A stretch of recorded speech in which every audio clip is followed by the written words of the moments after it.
Hi, இந்த வீடியோல வந்து நம்ம டார்க் எனர்ஜி பத்தி பார்க்க போறோம். இதுக்கு previous வீடியோஸ்ல நம்ம வந்து டார்க் மேட்டர் பத்தி பார்த்திருப்போம். டார்க் மேட்டர் பார்ட்டிகலான ஆக்சான்ஸ் பத்தி ஒரு வீடியோ பார்த்திருப்போம். அது மட்டும் இல்லாம ஸ்டாண்டர்ட் மாடல் பத்தி ஒரு வீடியோ பார்த்திருப்போம். அதுக்கு அடுத்த வீடியோவா இந்த வீடியோல நம்ம டார்க் எனர்ஜி பத்தி பார்க்க போறோம். அண்ட் மொத்தம் 4 முக்கியமான விஷயம் இந்த வீடியோல நம்ம பார்க்க போறோம் फ्रेंड्स. அது என்னன்னா டார்க் எனர்ஜின்னு ஒன்னு இருக்கா இல்லையா? டார்க் எனர்ஜினா என்ன? எதன் மூலமா இந்த டார்க் எனர்ஜி வருது? அது ஏன் அங்க இருக்கு? இந்த மாதிரியான விஷயங்கள் பத்தி தான் இந்த வீடியோல தெளிவா பார்க்க போறோம். ஒரே வார்த்தையில இதுக்கான பதில் சொல்லணும்னா எஸ் டார்க் எனர்ஜின்ற ஒன்று இருக்கு. அது என்னன்னா எக்ஸ்பான்ஷன் ஆஃப் தி யூனிவர்ஸ் தான் நம்ம டார்க் எனர்ஜின்னு சொல்றோம். யூனிவர்ஸ் எக்ஸ்பாண்ட் ஆகிறதுக்கான எனர்ஜி எதுல இருந்து கிடைக்குதுன்னா இந்த டார்க் எனர்ஜில இருந்து கிடைக்குது. இதுதான் மொத்த ஐடியாவுமே. ஆனா அது மட்டும் போதுமா? டார்க் எனர்ஜினா என்ன, அது எங்க இருக்கு, எதனால இந்த டார்க் எனர்ஜி வருது, டார்க் எனர்ஜிக்கு இவ்வளவு எனர்ஜி கிடைக்கிறதுக்கான காரணம் என்ன, நிஜமாவே டார்க் எனர்ஜின்னு ஒன்று இருக்கா அப்படின்றதெல்லாம் இந்த வீடியோல நம்ம டீட்டெயிலா பார்க்க போறோம். நம்மளுக்குலாம் தெரிஞ்ச மாதிரி ஐன்ஸ்டைன் 1914ல அவருடைய ஜெனரல் ரிலேட்டிவிட்டின்ற பேப்பரை பப்ளிஷ் பண்றாரு. அதுல ரொம்ப முக்கியமான விஷயம் வந்து காஸ்மோலாஜிக்கல் கான்ஸ்டன்ட்.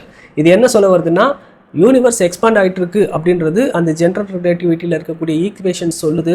ஆனால் ஐன்ஸ்டைன் இதை பார்த்து பயப்படுறாரு. அவருடைய நம்பிக்கைப்படி யூனிவர்ஸ் வந்து எக்ஸ்பாண்ட் ஆகிட்டு இருக்கக்கூடாது, எப்பவுமே சாஸ்வதமாக ஒரே மாதிரியாக இருக்கணுன்றது எல்லா சயின்டிஸ்ட்டுமே கூட அப்படி தான் நினச்சிட்டு இருந்தாங்க. அதனால இவராக தனியாக ஒரு கான்ஸ்டன்ட் எடுத்துகிட்டு வந்து போட்டு காஸ்மோலாஜிக்கல் கான்ஸ்டன்ட்னு வச்சு விரிவடைகிற பிரபஞ்சத்தை ஸ்டேபிளாக நிற்க வச்சார். ஆனால் அதே காலகட்டத்தில் இந்த எட்வின் ஹபிள் யூனிவர்ஸ் எக்ஸ்பாண்ட் ஆகிட்டு இருக்கு, நம்மளை விட்டு எல்லா கேலக்சியும் ஒன்னோட ஒன்று விலகி ஓடிட்டு இருக்கு அப்படின்றத கண்டுபிடிக்கும் போது தன்னுடைய வாழ்க்கையிலேயே பண்ண மிகப்பெரிய பிளண்டரா ஐன்ஸ்டைன் வந்து இந்த காஸ்மோலாஜிக்கல் கான்ஸ்டன்ட்டை சொன்னார். ஆனா அவர் எதை தப்புன்னு நினைச்சாரோ அதுதான் பின்னாடி கரெக்டாகவும் வந்துச்சு. எஸ், அந்த லாம்டா அதாவது காஸ்மோலாஜிக்கல் கான்ஸ்டன்ட் அப்படின்றது தான் இப்போ நம்ம டார்க் எனர்ஜியா அக்செப்ட் பண்ணி தேடிட்டு இருக்க ஒரு விஷயம். இது தெரியணும்னா 1980ஸ்க்கு போனோம். அதான் ஐன்ஸ்டைன்லாம் இறந்து போயிட்டார். இப்போ ஒரு 40 வருஷம் முன்னாடி 2 அஸ்ட்ரானமர் குரூப்ஸ் வந்து இந்த விஷயத்தை தேடி கண்டுபிடிக்கிறதுக்காக முயற்சி பண்ணிட்டு இருந்தாங்க. ஒரு பக்கம் வந்து யூஎஸ்ல இருந்த குரூப் சால் பெர்ல்மட்டர், ஆடம் ரீஸ், அப்புறம் ஆஸ்திரேலியாவை சேர்ந்த பிரைன் ஸ்கிமிட் 2 குரூப் வந்து இந்த டார்க் மேட்டரை கண்டுபிடிக்கிறதுக்கு ஒரு வகையில் முயற்சி பண்ணாங்க. அது என்னன்னு பார்த்தீங்கன்னா ஒரு ஸ்பெஷல் கைண்ட் ஆஃப் சூப்பர்னோவா, அதாவது டைப் 1A சூப்பர்னோவான்னு இதை சொல்றாங்க. இந்த நிகழ்வை வந்து அவங்க டேட்டா எடுத்து அனலைஸ் பண்ண ஆரம்பிச்சாங்க. இந்த மாதிரி சூப்பர்னோவா எக்ஸ்ப்ளோஷன் நடக்கும்போது அதுல ரொம்ப முக்கியமான ஒரு விஷயமா கருதப்படுறது வந்து ஸ்டாண்டர்ட் கேண்டில் மாடல். இந்த ஸ்டாண்டர்ட் கேண்டில்னா என்ன, இன்டென்சிட்டினா என்ன, லூமினாசிட்டினா என்னன்றதை பத்தி நம்ம சேனல்ல ஏற்கனவே வீடியோ போட்டிருக்கோம். ரொம்ப முக்கியமான வீடியோ அது. பட் நிறைய வியூஸ் போல, நீங்கள்லாம் அது பாருங்க.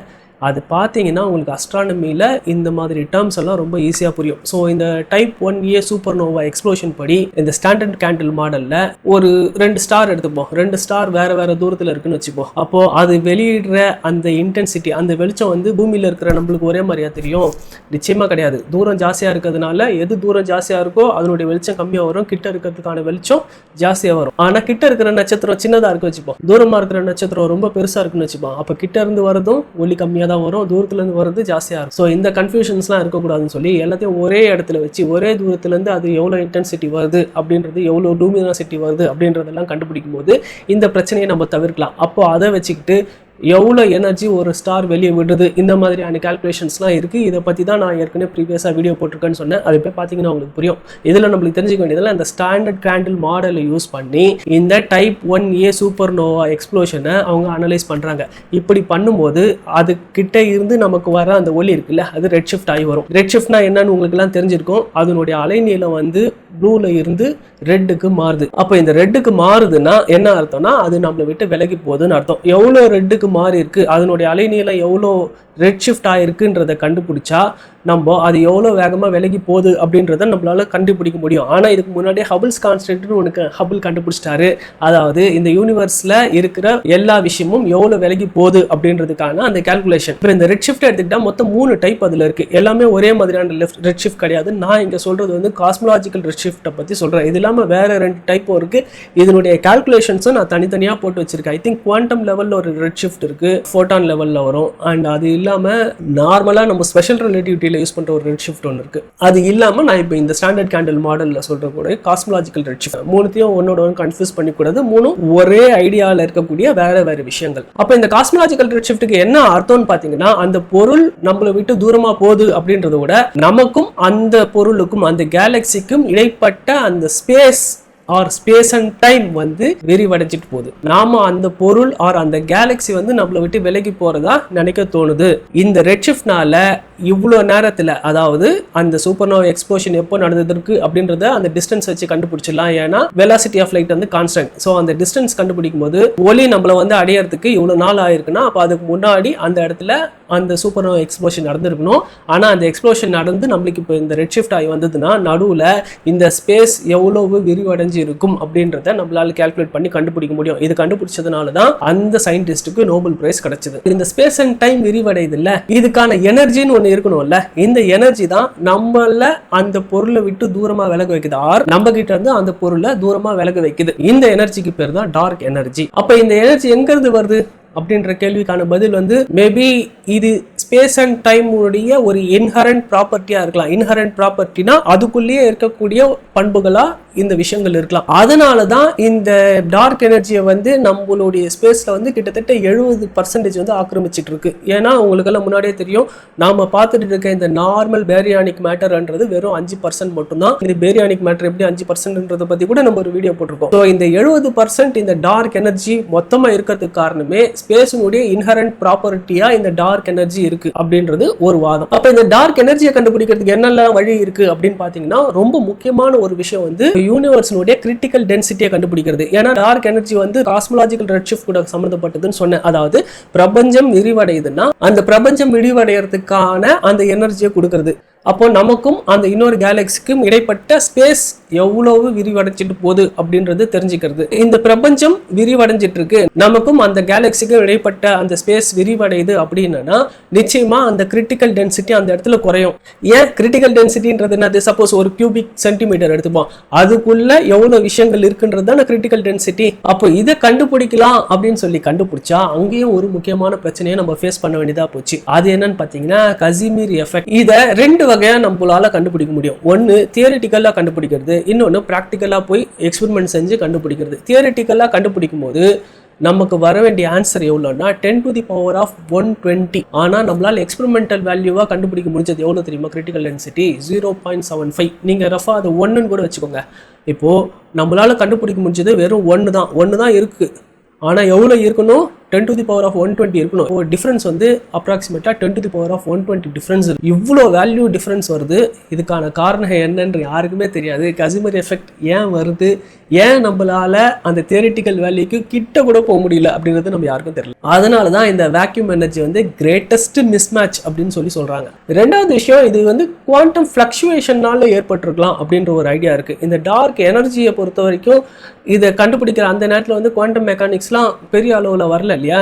1960s 70s தான் குவாண்டம் மெக்கானிக்ஸை நம்ம நிறைய யூஸ் பண்ண ஆரம்பிச்சோம். ஐன்ஸ்டைன் காலத்துலலாம் இந்த குவாண்டம் மெக்கானிக்ஸ் பற்றி பெரிய நாலேஜ் எல்லாம் யாரும் கிடையாது. ஏன்னா அப்போ தான் குவாண்டம் மெக்கானிக்ஸ் கொஞ்சம் கொஞ்சமாக டெவலப் ஆகிட்டு வந்துட்டே இருக்கு. ஸோ இந்த குவாண்டம் ஃப்ளக்சுவேஷன்ஸ் பற்றிலாம் அப்போ யாருக்கும் எதுவும் தெரியாது. ஆனால் இப்போ வந்து குவாண்டம் டைனமிக்ஸ் வந்துருச்சு, லூப் குவாண்டம் கிராவிட்டி வந்துருச்சு. ஸோ இந்த மாதிரியெல்லாம் விஷயம் வரும்போது இந்த ஸ்பேஸ் டைம்கான பண்புகளாக வந்து இந்த குவாண்டம் ஃப்ளக்சுவேஷன்லேயே இந்த டார்க் எனர்ஜிக்கான அந்த எனர்ஜி வந்து கிடைக்குது அப்படின்ற ஒரு ஆன்சரும் சொல்றாங்க. அண்ட் இந்த டார்க் எனர்ஜியை பொறுத்த வரைக்கும் இது வந்து ஒரு ஸ்டாட்டிக்கா, அதாவது கான்ஸ்டன்டா இருக்காது, டைனமிக்கா இருக்கும் அப்படின்றது இந்த குவாண்டம் ஃப்ளக்சுவேஷன்ல சொல்லக்கூடிய ஒரு ஐடியா. இந்த டைனமிக்னா என்னன்னா எல்லா இடத்துலையும் டார்க் எனர்ஜி ஒரே மாதிரியா இருக்கிறது இல்ல, ஒவ்வொரு இடத்துக்கு ஏற்ற மாதிரி இந்த டார்க் எனர்ஜி மாறுது. ஒரு இடத்துல ஜாஸ்தியாகவும் இன்னொரு இடத்துல கம்மியாகவும் இருக்கு. அதுதான் டைனமிக் அப்படின்றது. எல்லா இடத்துலையும் கான்ஸ்டன்ட் கிடையாது அப்படின்றது இந்த குவாண்டம் ஃப்ளக்சுவேஷன் தியரி அதுல அவங்க யூஸ் பண்ற ஒரு விஷயம். ஆனா அதுல அவங்க என்ன சொல்றாங்க, இந்த டைனமிக் டார்க் எனர்ஜியை நம்மளால மெஷர் பண்ண முடியும்னு சொல்றாங்க. அண்ட் இதுல இன்னொரு விஷயம் என்னன்னா, இப்போ நீங்க dark matter and dark energy எடுத்துக்கிட்டீங்கன்னா நம்ம எல்லாம் சொன்ன மாதிரி டார்க் எனர்ஜி வந்து 70% இருக்கு, இதே டார்க் மேட்டர் வந்து 25% இருக்கு. ஆனா இதுக்கான ரேஷியோ நீங்க எடுத்து பாத்தீங்கன்னா கிட்டத்தட்ட 2.1 இருந்து 2.5 தான் இருக்கு இந்த டார்க் மேட்டருக்கும் டார்க் எனர்ஜிக்கும் இருக்கக்கூடிய அந்த ரேஷியோ. ஆனா நீங்க CMBR, அதாவது காஸ்மிக் மைக்ரோ பேக்ரவுண்ட் ரேடியேஷன் இருக்குல்ல, அந்த டைம்ல இந்த டார்க் மேட்டருக்கும் டார்க் எனர்ஜிக்கும் இருக்கிற ரேஷியோ பாத்தீங்கன்னா அந்த டைம்ல மேட்டருக்கான எனர்ஜி பில்லியன் டைம்ஸ் மோர் இருந்தது. அதாவது இந்த ரேஷியோ போடுறோம் பாருங்க, இது என்னால நம்பர்ல சொல்ல முடியல, அதனால போடுற பில்லியன்ஸ் ஆஃப் பில்லியனுக்கு 1 அப்படின்ற விதத்துல தான் மேட்டருக்கும் எனர்ஜிக்கும் இருக்கிற ரேஷியோ இருந்துச்சு.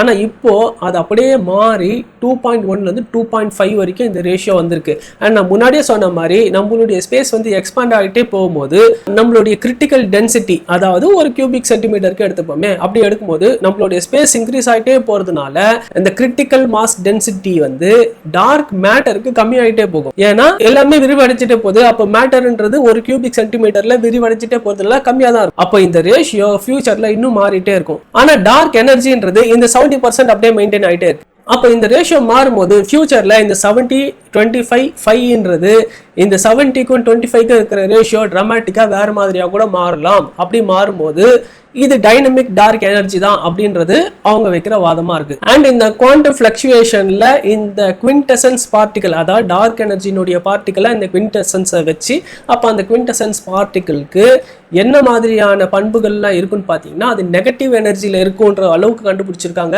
இதை பத்தி எனக்கு பெருசா தெரியல. குவாண்டம் மெக்கானிக்ஸ்ல இந்த குவாண்டம் ஃபிளக்சுவேஷன்ஸ் பத்தி எல்லாம் எனக்கு டீட்டெயிலா தெரியாததுனால ஏன் இது நெகட்டிவ் எனர்ஜி இருக்கு அப்படின்றது என்னால இப்போதைக்கு விளக்க முடியல. நான் அதை பத்தி படிச்சுட்டு வேணா திரும்ப ஒரு ஷார்ட்ஸ் மாதிரி போடுறேன். ஆனா இந்த டார்க் எனர்ஜி பார்ட்டிகலை நம்ம கண்டுபிடிச்சிட்டோமா, அதாவது இந்த குவிண்டசன்ஸ் பார்ட்டிகலை நம்ம கண்டுபிடிச்சிட்டோம்னா இது வரைக்கும் நம்ம கண்டுபிடிக்கல. இப்படி எல்லாம் பண்புகள் இருக்கும்னு நம்ம சொல்லிட்டு இருக்கோம். எப்படி நம்ம டார்க் மேட்டர்ல வந்து ஆக்சியான்ற பார்ட்டிகல், பிம்ப்ன்ற பார்ட்டிகல் பத்தி எல்லாம் பேசணும், கிராவிட்டியில கிராவிட்டான்ற பார்ட்டிகல் பத்தி எல்லாம் பேசணும்ல, அது மாதிரி தான் இதுவும்.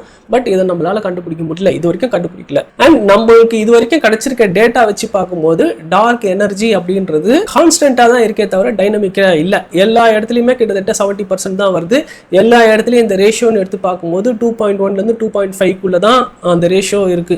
மற்றபடி ஒன்றும் பெரிய சேஞ்சஸ்லாம் இல்லை. அப்ராக்சிமேட்டா அது 2.3 தான் ரேஷியோ சொல்றாங்க. அப்போ இந்த டார்க் எனர்ஜியினுடைய இந்த டென்சிட்டி வந்து கம்மி ஆகலை அப்படின்னா இது ஒரு ஃபோட்டானோ இது ஒரு ரேடியேஷன் மாதிரியே இருக்காது. ஏன்னா ஒரு ஃபோட்டானோ ரேடியேஷனோ இருந்தீங்கன்னா அதனுடைய எனர்ஜி வந்து காலப்போக்கில் கம்மியாகக்கூடும்.